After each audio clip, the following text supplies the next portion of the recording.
Hello and welcome. It's Kevin Doherty here at holisticinternetmastery.com.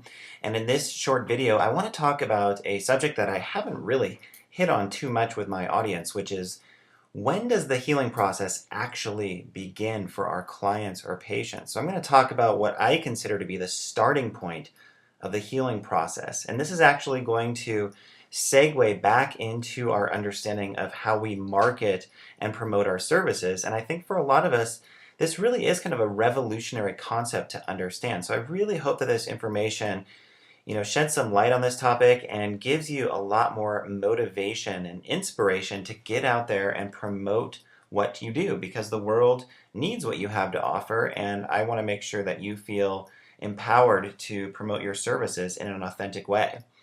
So most practitioners and healers and service-based business owners think that the actual therapeutic work begins from the moment that the client comes to their office for the first session. And what I'm going to suggest to you is that this is actually not true, and it's a major kind of misnomer in the therapeutic process for any kind of practice or modality that you're currently employing. It actually starts from the moment the client has exposure to your work. And you want to make sure you kind of ingrain this in your mind and create kind of intentional ways to get your message out there, because the healing, the transformation, actually begins from the very first moment the client sees your work on the internet or gets your business card or picks up the phone to call you for the first time. That's actually where it begins for them. And so let's deepen this conversation a little bit here so this makes sense to you. So what this kind of means here is that the language you use to describe your services and philosophy can be just as powerful in the healing process as the actual modality you use on your clients. And really, in a nutshell, this is marketing. That's what marketing your services is. That's what it's about. So if you felt like a lot of resistance and just kind of a feeling of negativity around marketing your services, like you're just not comfortable with it, well, I want you to shift gears and really start to perceive marketing in a new light. So just to reinforce this point, it's incredibly helpful to shift your perception of marketing from one that is steeped in resistance and discomfort to one that is based on the passionate desire to help your audience heal and transform their lives. And really the best way to do this that I've ever found is through a combination of blogging, video, and social media. So I think the internet is an incredibly powerful tool to market in an authentic way and to really kind of get the healing process started with a large audience of people out there who are really starving for what you have to offer. Now, I think what's really cool about this is that you can help so many more people through the internet than you ever could through any other means. And, a lot of what I've been talking about lately is building your online audience. Well, what we're getting at in this video is that you actually start transforming the lives of that audience from the very first moment they make contact with you, whether that is through a blog post that you've written, a video that you've created. Maybe it was an inspiring quote or an insight that you posted on Facebook. But that's where the healing begins for these people. And a certain percentage of these people will follow up and want to work with you and invest in your services. And, at least for the time being, a lot of them are just going to kind of stay aware of what you're doing. But even those people that don't call you right away, you have to know that you are still helping them and you're engaging in a healing interaction with them, a therapeutic interaction, one that could really help them. So even if you don't have face-to-face time with them in your own clinic or your practice or your business, you're still impacting the lives of so many more people than you otherwise would. So these mediums can help you market from a place of authenticity, as they can help you reach as many people as you want using education-based marketing. And the key is to become deeply intimate with your unique gifts and purpose, then practice expressing yourself time and again, really, from that place. Then you can systematically build your audience through Facebook, Twitter, YouTube, Google, and other websites. So once again, if you've had kind of an aversion to internet marketing, to promoting your practice online, it's likely because you just haven't really become aware yet of the full spectrum and potential that these mediums can offer you.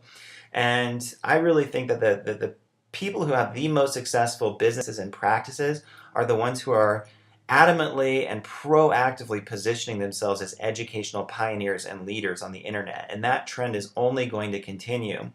But the real essence of my point here is this.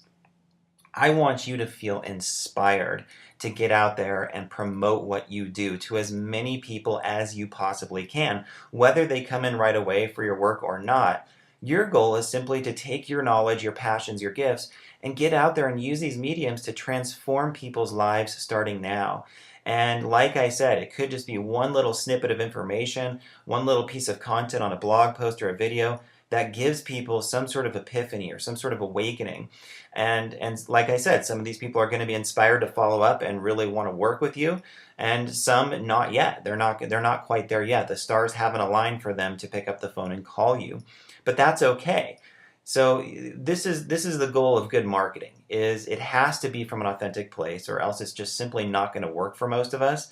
And it has to be education based. We have to know that the mediums we're using to promote ourselves are making an impact in people's lives. And it's not just about trying to kind of coerce or seduce them into our practice or our business. And that used to be more what traditional sales was all about. It was kind of a coercive, slightly painful process for a lot of us. Well, the internet and social media, I think, have really revolutionized how all of this works.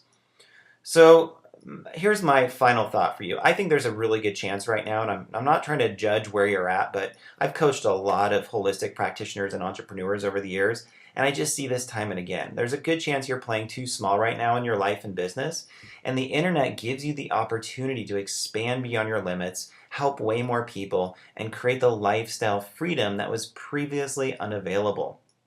And I know that this is a big claim, but I've seen it happen in my own life, in my own business, and for a lot of my friends and colleagues, for a lot of the practices that I've worked with, and the entrepreneurs that I've worked with. It really is possible, but there's a learning curve here, and it's really important to catch up with the current trends so that you really understand how these different mediums work. So once again, I just want to summarize that the big takeaway here is that things have really shifted now from marketing being kind of a sleazy, awkward, painful process to one that is really the starting point of healing for your clients. That there's no real difference between the clinical work or the therapeutic work you're doing once they're in your office and what you're sharing with them on the internet and that initial exposure. So this really is a revolution. I think it's a very positive trend, and I hope it gives you a lot of inspiration to get out there, expand beyond your current limits, and really go for it in your practice or your business. Once again, Kevin Doherty, HolisticInternetMastery.com. Thanks so much for watching, and I'll be in touch soon.